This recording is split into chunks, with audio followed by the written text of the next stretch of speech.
Hello class पिला माने समस्त को स्वागत जनाऊँ गोटे नुआ भिड नहीं आसी बर्तमान देखा षष्ठ श्रेणी गणितटी जोड़े कि समस्त प्रथम समाप्ति सूचक 2025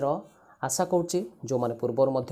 दि जाता भिड देखी ना समस्ते चैनल को जीव समस्ते देखी नब भिन्न भिन्न पेपर गुड़िक दि जाइए समस्ते जो मैंने देखी ना देखी नब समस्ते जो मैंने नुआ अच्छा सब्सक्राइब कर नोटिफिकेशन ऑन करी सांग मैंने जान नथिले शेयर करने निश्चित रूप से पीडीएफ टेलीग्राम रे कि इंस्टाग्राम पेज को फॉलो करने मेंबरशिप जो मैंने नहीं से दुईटी जाक मिल उत्तर सहित प्रश्न तो आसीजा बर्तमान देखा गणितर कौन कौन आसी क्वेश्चन तुम प्रश्न एक आसला हारी 1 ରୁ 5 नंबर ठीक चिन्ह देवा जोड़ा ठीक थी 1 नंबर प्रश्न 5,07,5 पिला आसिले 5,07,810 5,07,810 तो उत्तर हो निश्चित रूप से उत्तर हो ग उत्तर हो ग 2 नंबर दुईटी परस्पर मौलिक संख्यार गसागु केते मौलिक संख्या होती तार गसागु हूँ 1 पाखे ठीक चिन्ह देदेव 3 नंबर गोटे भाग क्रिय भाजक 4 भागफल पिला माने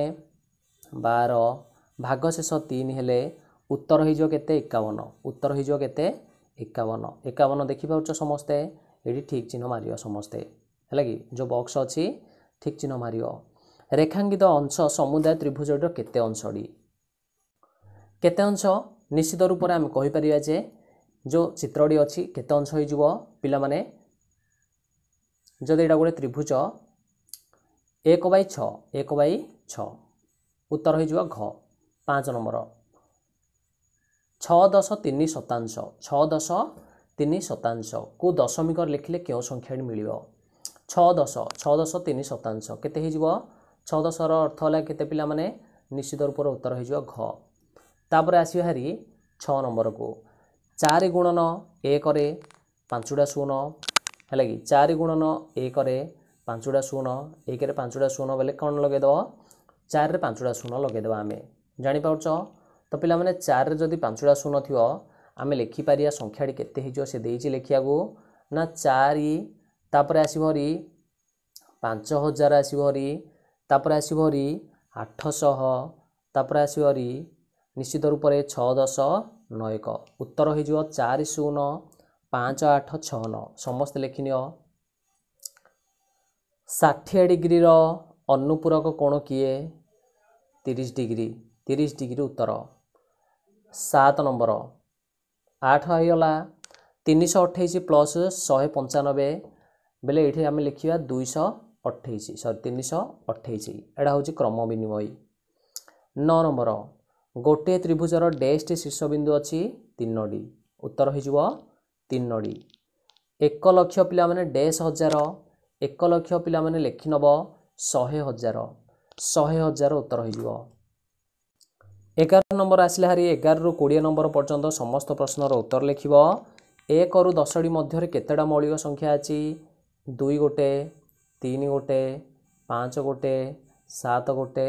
एतिकी आमर अच्छी केतोटी मौलिक संख्या अच्छी तो पिला माने निश्चित रूप से 5टी बुझीपार 5टी बुझीपार बा 4टी लिखिपार 4टी आमर उत्तर आय हरी 3/5 गोटे समभग्नांश पिला माने लिखि नब 6/10 हो 9/15 हो 12/20 हो समस्ते लिखि नब 6/10 9/15 12/20 13 नंबर 4 अंक विशिष्ट बृहत्तम संख्यार ठीक परवर्ती है कि ता परवर्ती लिखिए आम विशिष्ट बृहत्तम संख्यार परवर्ती समस्ते लिखि नब उत्तर हो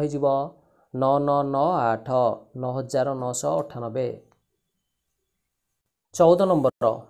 संख्याटी 8 स्थानीय मान पिला माने केते पचाची 8 स्थानीय मान हूँ 8 पिला माने 5टा शून्य देदेवा केतटा शून्य देदेव 5टा शून्य बुझीपार तो 8 लाख हो स्थानीय मान 15 नंबर क्वेश्चन एक समतल उपरे दुईटी भिन्न भिन्न बिंदु मध्य केतोटी सरल रेखा आसीबो दुईटी जदि भिन्न भिन्न अच्छी दुईटी बिंदु तो केतोटी सरल रेखा गोटे मन रखिया गोटे उत्तर हो 1टी लिखि नब 1टी हो उत्तर तापर आसला हारी 7/15 ଆଉ 4/15 ମଧ୍ୟରେ କେଉଁ ଭଗ୍ନାଂଶଟି ବଡ଼ କିଏ ବଡ଼ ତ ପିଲାମାନେ ଆମେ କହିନେବା ଯେ 7/15 ହେଉଛି ବଡ଼। ତାପରେ ଆସିଲା ହାରି ଗୋଟିଏ ରେଖାଖଣ୍ଡର କେତୋଟି ପ୍ରାନ୍ତବିନ୍ଦୁ ଅଛି ରେଖାଖଣ୍ଡର ପିଲାମାନେ କେତୋଟି ପ୍ରାନ୍ତବିନ୍ଦୁ ଅଛି 2ଟି ପ୍ରାନ୍ତବିନ୍ଦୁ ଲେଖିନେବ 2ଟି। ନେକ୍ସଟ କ୍ୱେଶ୍ଚିନ୍ 99,999 ଆଉ 1 ଲକ୍ଷ ମଧ୍ୟରେ କିଏ ବଡ଼ ପିଲାମାନେ 1 ଲକ୍ଷ ବଡ଼। ତାପରେ ଆସିଲା ହାରି 2ଟି ସରଳରେଖା ପରସ୍ପରକୁ ଛେଦ କଲେ କେତୋଟି କୋଣ ଉତ୍ପନ୍ନ ହେବ 1ଟି କୋଣ 1ଟି କୋଣ। କୌଣସି ସଂଖ୍ୟାର କ୍ଷୁଦ୍ରତମ ଗୁଣନୀୟକ କେତେ କ୍ଷୁଦ୍ରତମ ଗୁଣନୀୟକ ହେଉଛି ପିଲାମାନେ 1 ଲେଖିନେବ। ତାପରେ ଆସିଲା ହାରି 21 ନମ୍ବରକୁ ପଳେଇ ଆସିବା। କମା ବ୍ୟବହାର କରି ଲେଖିବାକୁ କହିଛି ସଂଖ୍ୟାଟି ତ 639807 କମା ବ୍ୟବହାର କରି ଲେଖିବା ଆମେ କେତେ ହେଇଯିବ ନା 63,98,072 ହେଇଯିବ। କମା ଦେଇଦେବ 63ରେ ଗୋଟେ ତାପରେ 98ରେ ଗୋଟେ କମା ଦେଇଦେବ। ନେକ୍ସଟ 22 ନମ୍ବର ଦେଇଛି 15,342 ସଂଖ୍ୟାଟି 3 ଦ୍ୱାରା ବିଭାଜ୍ୟ କି ନୁହେଁ ବିଭାଜ୍ୟତା ନିୟମ ପ୍ରୟୋଗ କରି ପରୀକ୍ଷା କରିବା କିପରି ନା ଆମେ କ'ଣ କରିବା 3 ଦ୍ୱାରା ଯଦି ସମସ୍ତ ସଂଖ୍ୟାର ସମଷ୍ଟି କେତେ ହେଉଛି 15 ସମଷ୍ଟି ହେଉଛି ପିଲାମାନେ 15 ଆଚ୍ଛା 15ଟା ଯଦି ଆମର 3 ଦ୍ୱାରା ବିଭାଜ୍ୟ ନିଶ୍ଚିତ ରୂପରେ ସମସ୍ତ ସଂଖ୍ୟାଟି 3 ଦ୍ୱାରା ବିଭାଜ୍ୟ ଏଇଟା ହେବ ବିଭାଜ୍ୟ ଅଟେ ବୋଲି ଉତ୍ତର ଲେଖିନେବ। 12ର 4ଟି ଗୁଣିତକ ପିଲାମାନେ 24 36 48 60 ଲେଖିନେବ 4ଟି ପଚାରିଛି 4ଟି ଲେଖିନେବ। ତ ମୁଁ ସମସ୍ତ ପ୍ରଶ୍ନର ଉତ୍ତର ଗୁଡ଼ିକ PDFରେ ଦେଇଦେଇଛି ଟେଲିଗ୍ରାମରେ ଏବଂ ଇନଷ୍ଟାଗ୍ରାମରେ ମିଳିଯିବ ସମସ୍ତେ ଜଏନ୍ ହେଇଯିବ ନିଶ୍ଚିତ ରୂପରେ ସମସ୍ତ ଉତ୍ତର ମଧ୍ୟ ମିଳିଯିବ। ଯେଉଁମାନେ ଜାଣିନାହାନ୍ତି ସାଙ୍ଗମାନଙ୍କୁ ସେୟାର କରି ସବସ୍କ୍ରାଇବ୍ କରିନେବ ପୂର୍ବରୁ ଭିଡ଼ିଓ ଦେଖିନଥିଲେ ସମସ୍ତ ବିଷୟର ଦେଖିନେବ ଯଥାଶୀଘ୍ର ଚ୍ୟାନେଲରେ ମିଳିଯିବ ସବୁ ଭିଡ଼ିଓ ଗୁଡ଼ିକ ପିଲାମାନେ।